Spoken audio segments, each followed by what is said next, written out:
Hello, everyone, and either welcome or welcome back to the Gender Libertarian Podcast. If you do like this, please rate, comment, and subscribe. You can find me on iTunes, Google Play, Stitcher, SoundCloud, Spotify, YouTube, Libertarian Institute, and I do also now have a Patreon page where you can get early access to my podcast episodes. I will put the link in the show notes.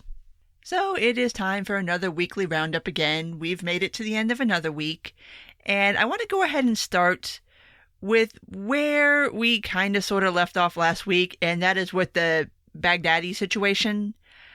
And much as I predicted, I don't think, was anyone even talking about this after Tuesday? Like, this news cycle was so short. Like, we killed the leader of ISIS, who, by the way, has already announced a new leader, which you should have seen that coming.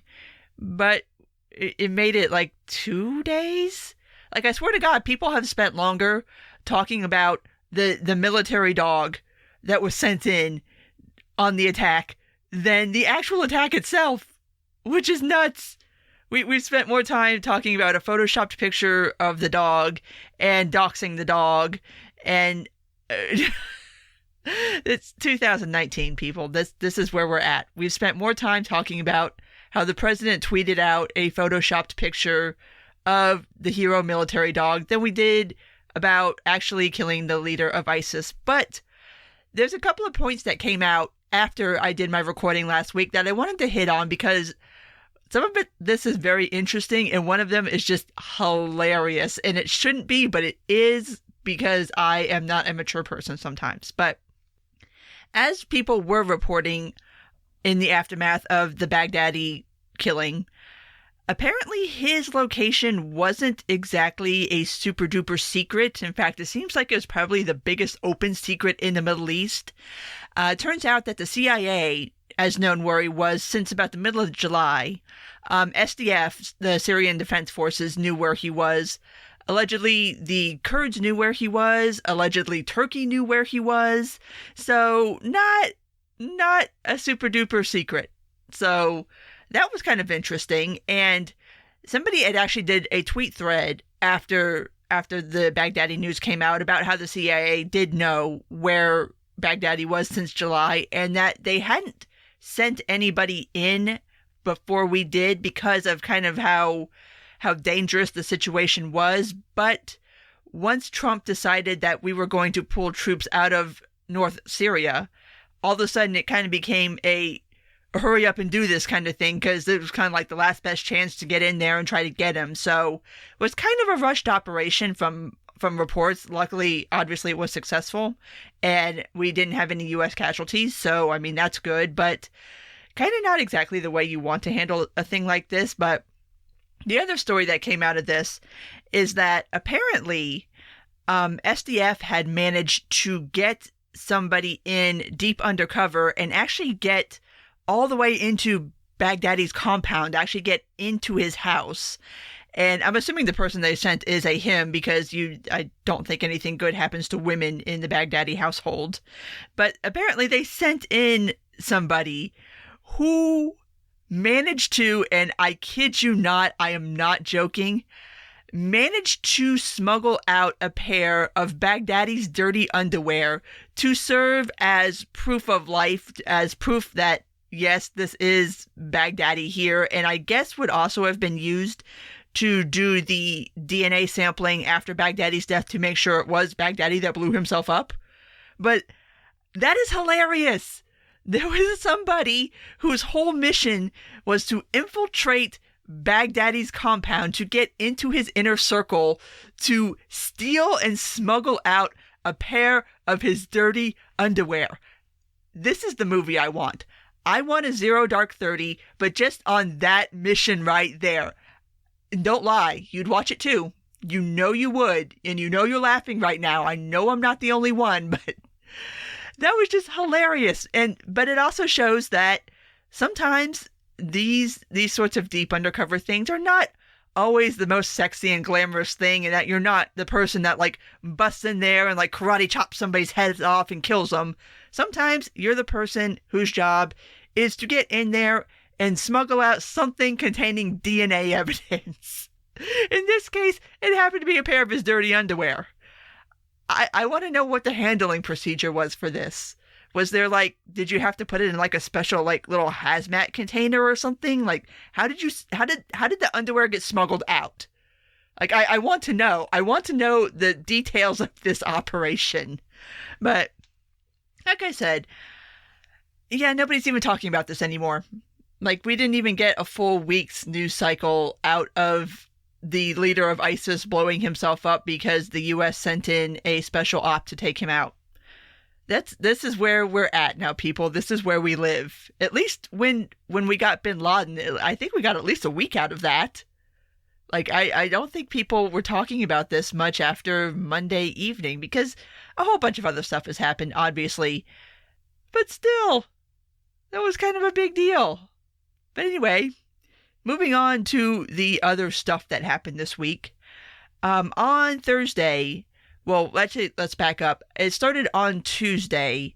The House started holding open hearing-ish things about an impeachment vote. And to be clear, the vote that happened on Thursday, and it passed on party lines, obviously, was not specifically to say that, okay, we're starting an impeachment proceeding. We're not formally opening it up yet, but basically this was more like a procedural vote to codify going forward how these depositions would be taken, how these hearings would be managed.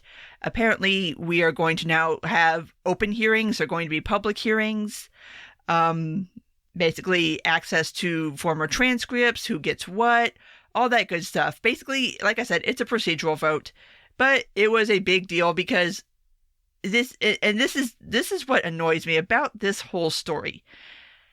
For weeks and weeks and weeks, Republicans bitched and whined and moaned and complained about transparency and about how none of this is being held to a vote and everything's in secret and we're being excluded. But the minute Pelosi decides, okay, well, let's hold a vote on how to handle things going forward. Let's have a vote on, okay, let's make these things open.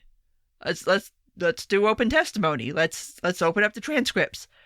All of a sudden, after all that time of bitching that you wanted this, the pivot was, well, it's too late for that now. And I'm just like, are you guys fucking kidding me? Are you really? She gave you the thing that you asked for, and then all of a sudden it's like, well, it's too late now. I mean, it's already started. Like, shut up. Like, the thing that's going to annoy me the most about this whole impeachment thing, however this ends up, is just the sheer amount of bad faith arguing that's going to take place over something that is genuinely serious. Like I've said before, impeachment is a serious thing. Like you're deciding whether the president of the United States should still be in office or not. It's a big deal. And I'd like it if people started treating it like it was a big deal and not try to score partisan points on this. Like, can everybody just grow the fuck up? Can we all just grow up? God, it's just, oh my God, it's just, yeah. And it's only going to get worse because somebody has been formally invited to testify. That would be one former Ambassador John Bolton has been officially invited by the House to testify. As of recording, I do not know, or I haven't seen anything where he has formally accepted the invitation, but he has made noises in the past that he wouldn't be opposed to testifying to the House. So we shall see whether that happens, but he has been formally invited. And that's kind of a big deal because it's John Bolton.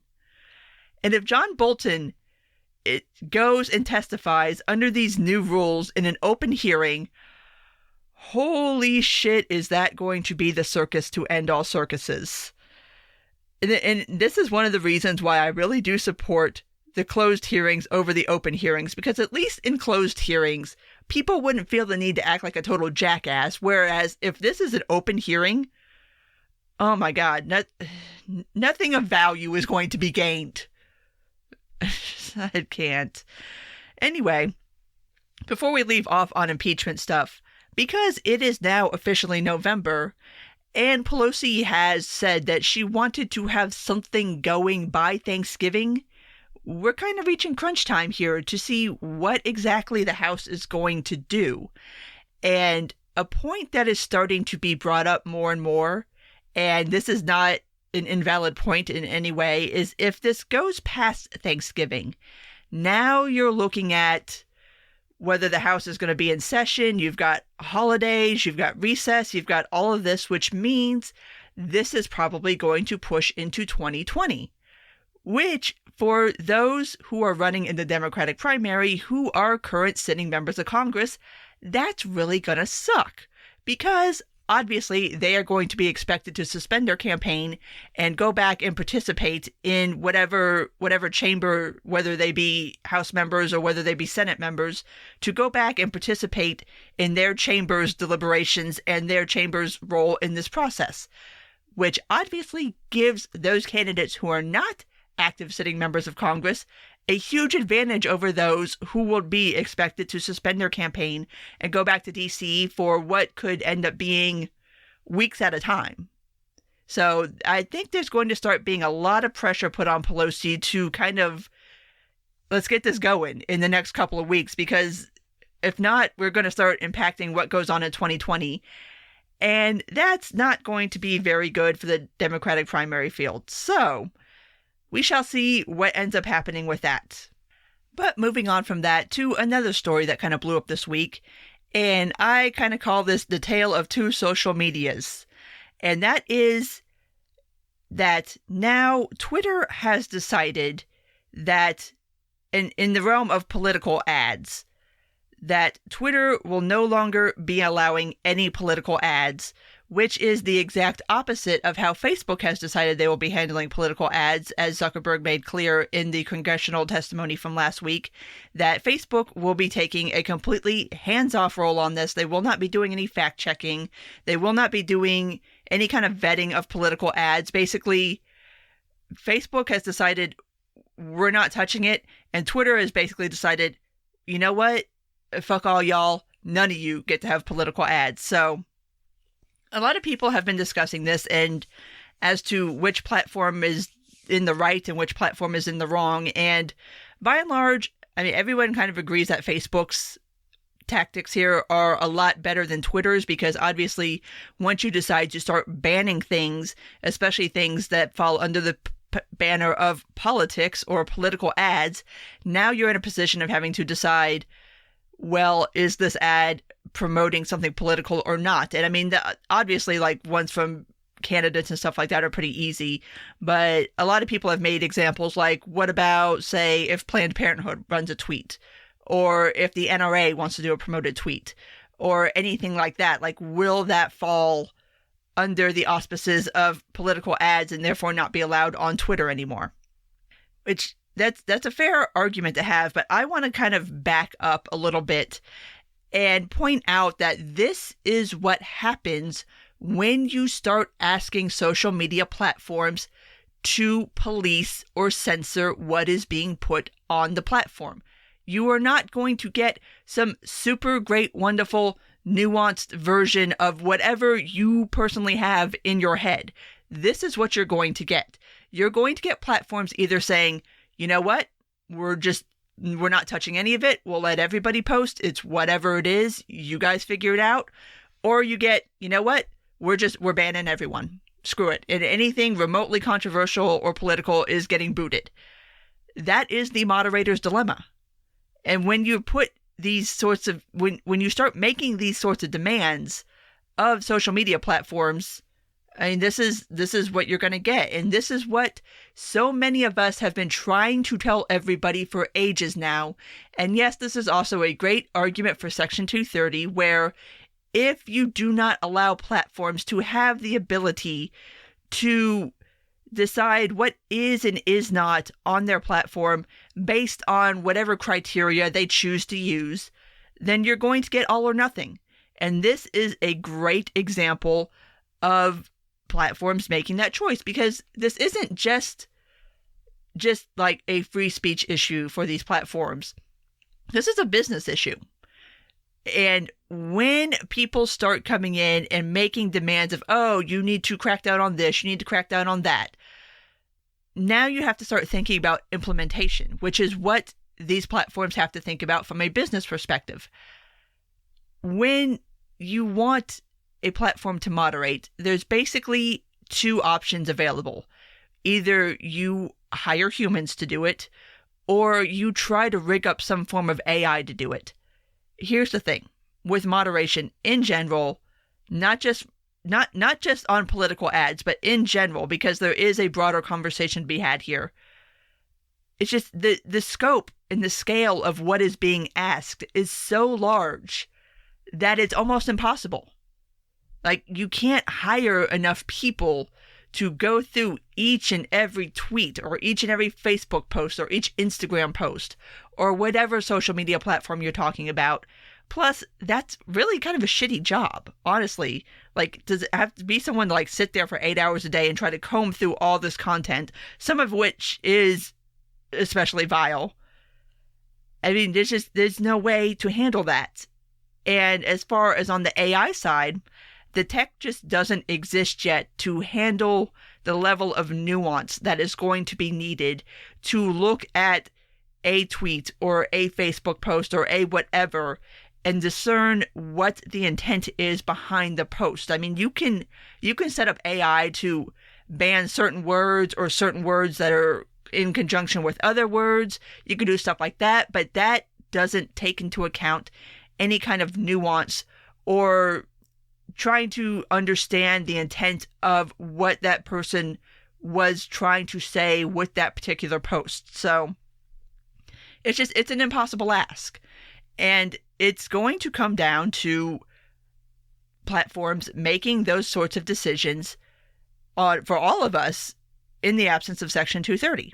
So this is kind of a good window and a good example to hold up for those of us who argue in favor of Section 230 to show that, yes, this will be the reality for everybody. If you make it to where platforms can't legally ban anybody or that they have to legally ban everything, then that's what they're going to do. Like, you have to leave a mechanism for being able to make those choices and not get sued out of existence. So we'll see how this ends up going down. As far as I know, there were rumors going around that Twitter had kind of changed their mind on this, but apparently no, they have not. And this will be instituted in, I believe, the next week or so. So expect for this to continue to be a great, big, huge battle because, of course, when you start banning things, there's going to be blowback and there's going to be people that get caught up in this that probably shouldn't be. And you're going to have people arguing whether something is political, whether it's not political. And this is why Facebook took the stance they took. And I think Twitter is going to learn very quickly why Facebook made the choice they made versus the choice that Twitter made.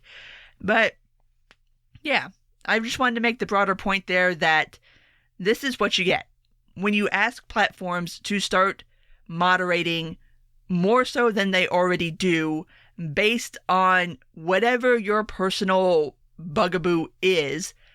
This is what you're going to get. It's going to be all or nothing.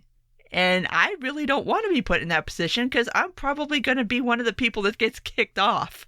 So anyway, interesting little case study that popped up. And like I said, I am sure when Twitter implements this, it is going to be a huge, big clusterfuck. And we'll probably be talking about it again. So anyway, moving on from that to Elizabeth Warren finally actually releasing her healthcare plan, which, get this, these are the numbers on this healthcare plan.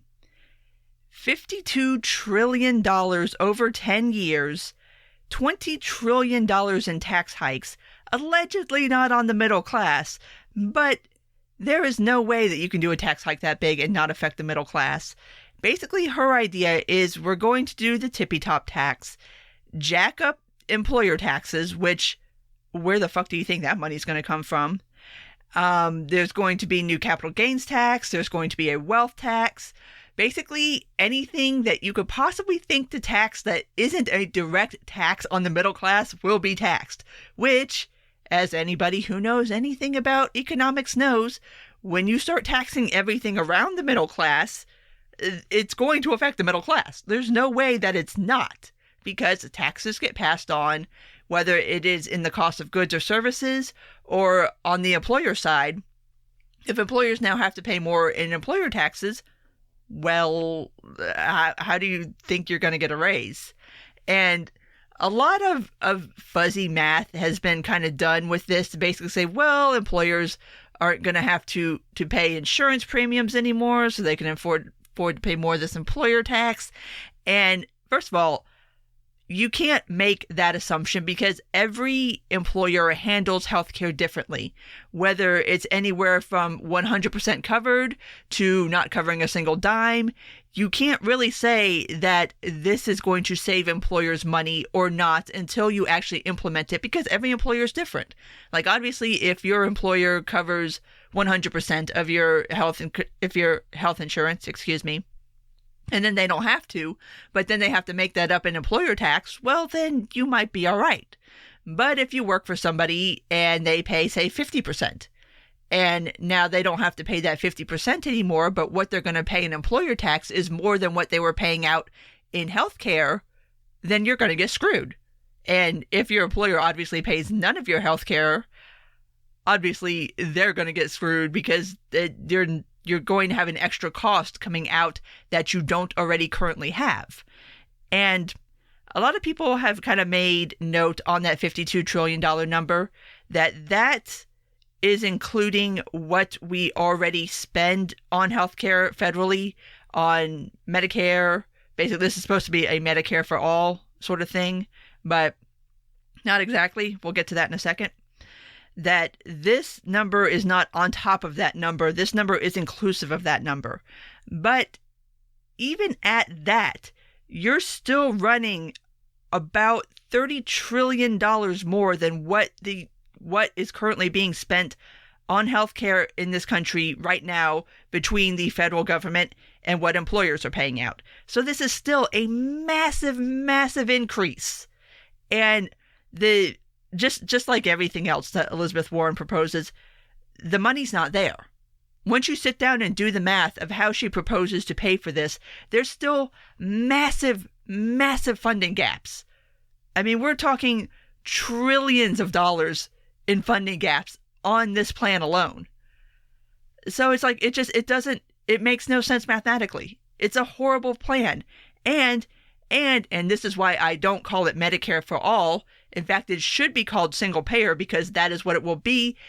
It eliminates private insurance, which obviously, if you're on Medicare, yes, you can still have private insurance. You can have supplemental insurance.